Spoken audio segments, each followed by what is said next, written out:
Small cringy creator check-in.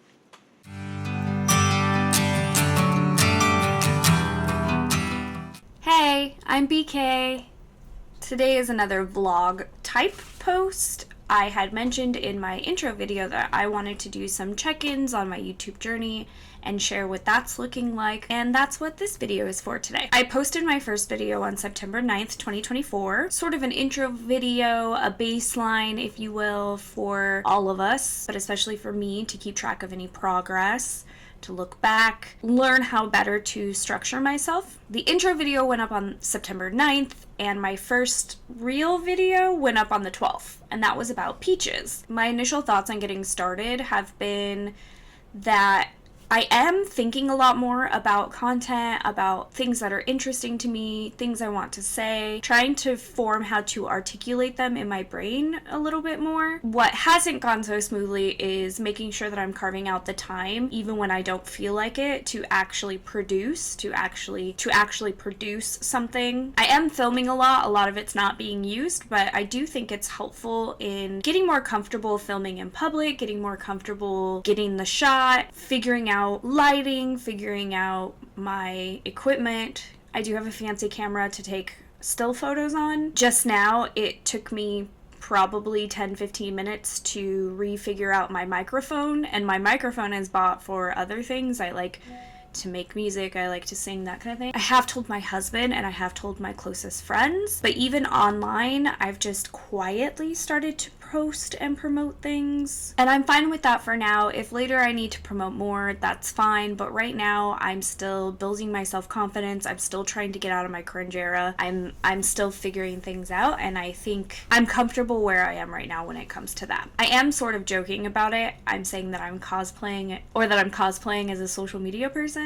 For me right now, that distancing mechanism is what I need to keep going and be okay with doing it. I think that's totally fine and healthy for right now, and we'll see if it changes. And if it never changes, then maybe this is not something I should be doing. If it feels like it's shameful, or if it feels embarrassing, that might be good information for me to reflect on later. The initial response so far has been neutral. My husband's supportive in anything I want to do. My friends, I guess, slightly neutral. The overall vibe has been leaning more to the positive side, but still in the neutral yellow zone. My friends will take pictures when I ask, or videos when I ask, or things like that, which I think is really nice of them. It's not like they're gassing me up any more or less than they would be gassing me up about anything else, and I think that they can sense my hesitation, so they want to help me in managing those expectations for myself, and I think that's totally okay too. I definitely think that I have a preference for short form content over long form content right now. I do think that's going to change, because the ideas that really spark my imagination and really inspire me and are things that I want to talk about and that I want to say, I don't think can be broken down into 1 to 3 minute clips. But being able to consistently post something, I do think that short form, shorts and reels and things like that will be a little bit easier for me as I gain my footing. I do mainly want to focus on doing long form content and then taking short form content from that to supplement. I also like short form content a little bit more because I can be a little more silly. It can be a little less polished, I think. Of course, there's a lot of creators out there that do very polished, very nicely well done shorts. That's not what I'm saying. What I'm saying is that I can get away with it if I don't, though. CapCut's really easy on the go with my phone, doing shorts, things like that. The other thing about editing is that I feel really comfortable using Adobe Express. It's kind of like Canva if you've never used it before. I have a paid subscription to Adobe, so I have several different Adobe products that I have access to the full thing, like the full paid thing.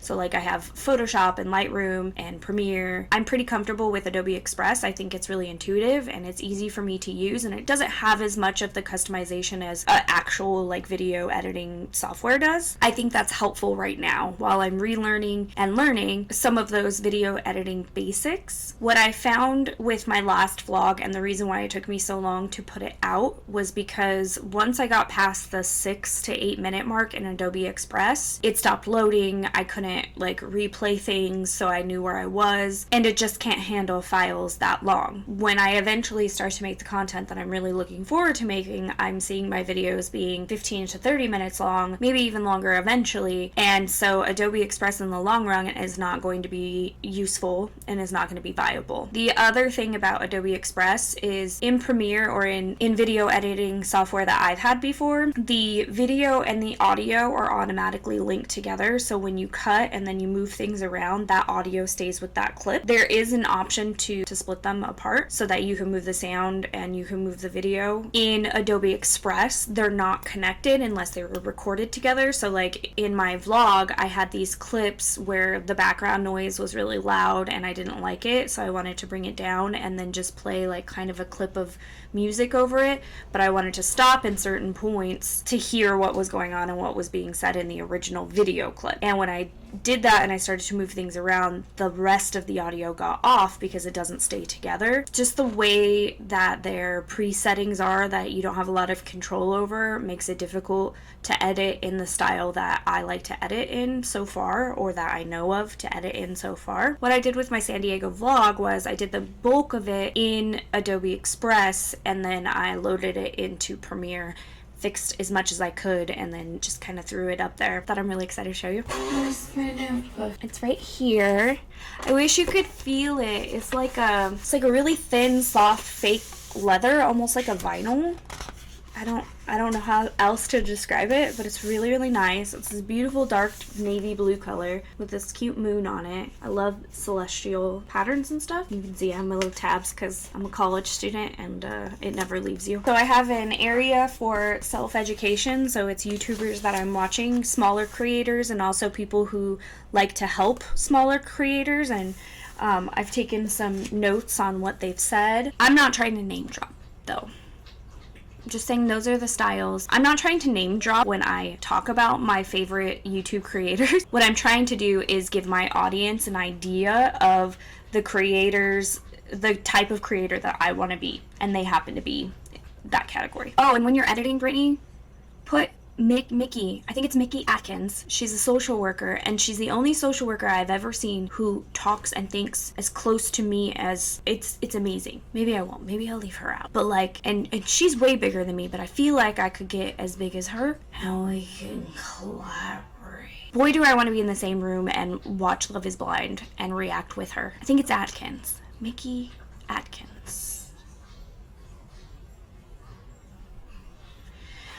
I've also written down some of my favorite YouTubers: D'Angelo Wallace, BJ Investigates, Swoop, Jamie French. I'm also really into Mini Minuteman right now, and Lindsay Nicole. I'm really into them right now. I also found these these channels that are specifically to help YouTubers. Jade Beeson, Tina H. Beautiful Journey, Justin Odisho, if I'm saying that right. I've just been jotting down people that I find interesting videos from. I've been jotting down, like, you know, little things of wisdom. That's where I'm self-educating myself. I plan on doing more courses, like free online, self-directed online courses, to learn more about YouTube, learn more about thumbnails and Photoshop, things like that. The other one is my content ideas. I like to categorize things. I like to color code things. So like reviews, life stories and vlogs, and then professional stuff, or more educational stuff, which is really where I would like to focus, is commentary from an educational standpoint. I have my idea dump where I'm writing down all of my ideas. Oh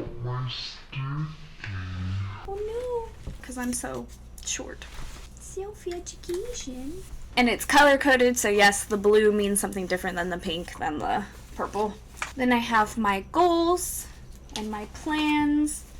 And I have that one really big. I might doodle that sometime later, but this is kind of my handbook, my working Bible. I feel like putting pen to paper instead of typing things helps keep me much more organized, and it makes me much more engaged in the process, and that's why I'm doing it, you know, kind of an old school way. I also really like to write, and I like to use all my fancy pens, Someday I'll have to give you a tour, but I literally have a pen cup full of pens and markers and other office supplies in every corner of my house. In this room alone, I think there's 3. There's one in the kitchen. I set one up for my son in his room. So, yeah. My original goal plan was to post 1 accountability video per week, like this one. This is actually my first one, and I've been doing this for 5 to 6 weeks now. We will see how long that goal holds up. I think it might need to be adjusted to every 4 to 6 weeks instead. I want to film, edit, and upload at least 1 educational or professional full-length video per week. That's the goal that I really am chasing, because that's ultimately really where I want to be. I want to do 1 vlog a week. That might be reduced to just either once a month or just on special occasions. And then I want to do 1 live stream per month. This is kind of a goal that I have on low on the priority list. And the reason for that is because I can't go live on every platform right now, and YouTube, I needed to wait some time and be approved to go live. But I would like to go live. I'd like to body double with other people. I would just like to hang out. I'd like to watch media. I'd like to read articles that come out. And as for shorts, I want to post at least 3 shorts per week. During this first few weeks, I did pretty okay. I think I posted 6 shorts. Posted a couple yesterday too. After I wrote this script, so I think I'm now up to 7 or 8. Even though I'm not hitting all of my goals right now, I know that it's a process, it's a journey, and to be cliche about it, it really truly is a journey. I'm giving myself a lot of grace, and the reason why I'm saying that and sharing it with you is because if you are a new YouTuber or creator, or if you are setting yourself up with some goals and trying to work towards some things, or trying to make change or anything like that, the worst thing we can possibly do for our progress is to beat ourselves up over not hitting the goals perfectly every single time. It takes time to build up the momentum. It takes time to learn yourself and what works for you and what doesn't, and you can give yourself a little bit of wiggle room and a little bit of grace in between. That being said, my main focus is not necessarily to achieve these goals 100% of the time right away. My goal is to do better between each of these accountability videos that I complete. Hopefully the next time I do an accountability video, probably a month from now, because I think I'm going to change that goal, I can say I'm meeting my shorts goal and I'm meeting my vlog goal, but I may not be meeting the other goals quite yet, and that's okay with me. I'm not on a sprint here. I am not trying to do things as fast as possible. I'm just trying to learn as much as I can on the way there. As far as progress goes, like I said, I have made some progress on shorts. I did post 6 in a 2-week span. I think that the 3 a week is absolutely achievable. I am thinking a lot more creatively. I'm really interested in doing trends. I know some people say that that's kind of a cop-out. I think they're very cute. They're trends for a reason. I just want to do them for fun. I really want to focus on educational and serious and professional content in general. My shorts can be a place where I can be a little more tongue-in-cheek and focus on some humor and some silliness, because being silly is a huge part of my personality. Yeah. I have 3 long form videos right now. Obviously, I have not met my goal of 1 per week. 1 is a vlog, 1 is an intro. Oh, I have 4. 1's a vlog, 1's an intro, 1's the Peaches video, and this one, I think. Okay, scratch all of that. As for the longer form videos, like I said before, and the long streams, and the live streams, it's coming. I'll get there. I've been focusing more on establishing motivation in myself as a person who really needs INCUP. If you don't know what INCUP means, it means you have to have interest, novelty, challenge, urgency, or passion in order for something to hold your attention for long enough to complete it or do well. I'm using self-reflection, and I'm trying to figure out how that best works for me in this space. I do believe that my strengths have come forward, and I do believe that I have learned a lot about myself as a creator, even as a brand new creator. I do think that that's helpful for me to adjust my strategies and adjust how I do things. I have been learning a lot through observation. Now when I watch my favorite creators, I'm taking a lot more mental notes, a lot of times actually like physical notes. I'm also trying to actively follow a lot of smaller creators just because it's First of all, because it's nice. It doesn't take anything for me to like a video, to share a video if I find it particularly well done or interesting, to make a little comment. It doesn't take that much from me, and so I really want to give back to this community that I'm trying to be a part of, and I hope that shows. I will continue to watch and follow and engage with smaller creators because I think it helps me as well, because I can see how other people are doing things and I can adopt them if I need to, or I can make a mental note not to do that thing. It also broadens me to other topics that I may not have come across before as well. The one major thing that I would say has been incredibly helpful is using vidIQ. I did spring for the paid version. I think it's absolutely amazing. It puts things into view in a very easy to understand way. The optimization has been very, very helpful in creating my thumbnails and my titles. The titles are really difficult for me because I don't want to be deceiving or misleading in any way, but I guess that's kind of how you have to play the game in order for YouTube to like you. So instead of saying, I was doing an outline, an idea of one, and it was like the warning signs that you should never ignore, and I was like, well, that's a little intense. vidIQ, that's not what I mean. And putting humanity on top of using a lot of these AI tools. I am actually a big proponent of AI, not for art. Not to do things for people. I do think it's very helpful in brainstorming. It's almost like having a writing partner, and I find that really helpful as an introvert and as somebody who doesn't want to do this with somebody else. vidIQ also has like this learning path. I've been doing that every day as well, and the biggest thing I learned there was that I was doing my is that a thumbnail? I was doing my thumbnails wrong. Apparently you're not supposed to put the title of the video, you're just supposed to put like a phrase or some words that kind of reflect the vibe of the video or what's going on in the video. So instead of, you know, asking the people who live in my old childhood house if I can have some peaches from the peach tree in their yard, instead of calling it peaches, like I could have been like, will they or won't they, or something like that, which I don't think is deceiving at all. I think it's just like writing the intro paragraph with your thesis statement. Like, how are you going to hook the reader? Apparently YouTube is in 5th grade essay writing and we want to start with building questions, but that's neither here nor there. I can show some of my YouTube stats and some of my vidIQ stuff, and I'll do that, and I'll do a little voiceover and show, or maybe I'll show some of the screenshots from us talking. In the first 20 hours that my vlog was posted, I did have 8 views. That's not a ton, but it's the most that I've had with anything else that I've posted, I think, at least in the long form ones. The short ones, my Paris Hilton short, where I'm opening the Paris Hilton record, signed record, that one kind of blew up. It has like 600 or 700 views, I think, now, for like the first couple of days, and then it slowly gained traction, which I've heard other creators talk about, so that's cool. 8 is good. 8 is better than 0. 8 is better than I've done in the other ones. In the last 28 days, I've had 1,800 views. I'll take it. I've had just under 11 hours of watch time. Again, I'll take it. Especially seeing as how I have less than an hour of content. And I have 3 subscribers. So if you are one of my subscribers, thank you. Thank you. Thank you. Please hang in there with me. If there's something in particular, I think one of them is actually me or my husband. So if you are one of those other 2 people, please tell me why. If you're someone I know personally, cool. Tell me something that's good about the video, something that would bring you back if you didn't know me as a person. vidIQ set a goal for me that by March 9th of 2025, I would have 2,000 views. As of right now, I have just under 1,800. I'm gonna hit that goal, and I'm really excited about that. That excites me. That a whole separate, it wasn't a goal that I set, it was a goal that vidIQ set for me, and the fact that I'm gonna hit it way before it gave me time for is very encouraging. So the biggest thing that I've learned is doing my thumbnails a little bit differently. I think my thumbnails are pretty okay, but now I can see how I can do them a little bit differently thanks to vidIQ's like learning path. If you're a new creator, I think it's really, really helpful, so go check it out. Not sponsored, obviously. The platforms I'm using,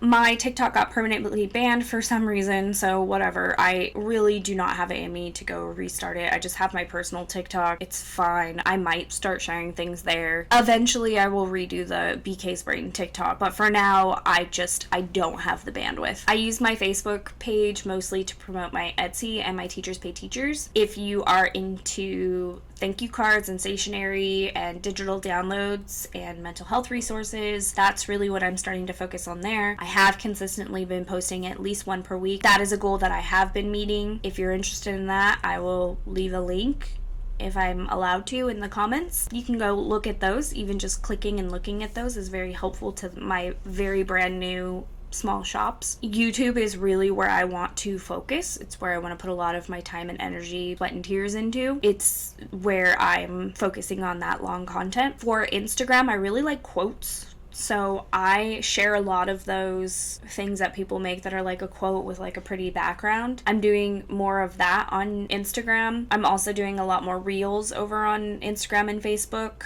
Generally, it's the same across, so it really doesn't matter where you look for me. I like Instagram though because I can post some of my own quotes and things like that, and I can post quick mental health facts and quick educational stuff, and I really like that. My main focus right now is building confidence, not in like a self-assured way. I'm a confident human. I'm confident in my abilities. I'm confident in my knowledge. I am confident in the way that I look most of the time. It's the confidence in speaking out loud. I can see it in my head. I can feel it. It never comes out the way I want it to. So I'm waiting for the expectation of who I know I am to merge with whoever this is being presented in the most authentic way possible. I pride myself on being very authentic, transparent, and genuine, and I don't want to come off any differently in my online personas, because I truly do want to be seen and I want to see others. I'm reminding myself that it's about small, consistent improvements rather than perfection right away. That's it for me today. That is the check-in accountability vlog portion of today. Not that you're gonna hang out with me all day, seeing as I have under an hour of content. If you are a content creator, if you're just a viewer, if you're a friend, if you're a foe, whatever, please leave some feedback down below. I pride myself on being able to take and implement feedback. I might go cry in the corner by myself. I will suck it up. I will think about it. I will reflect, digest, and then spit out a new product with that feedback. So please, please, please be kind. Be as kind as possible in your feedback, but please give me feedback. I would love it. I think that's it. Yeah. Thank you. I appreciate you. And hopefully I'll see you. Hey, I'm BK. I'll see you next time. That's another goal I need to figure out on a cute intro and outro. Everybody's taken all the super cute ones.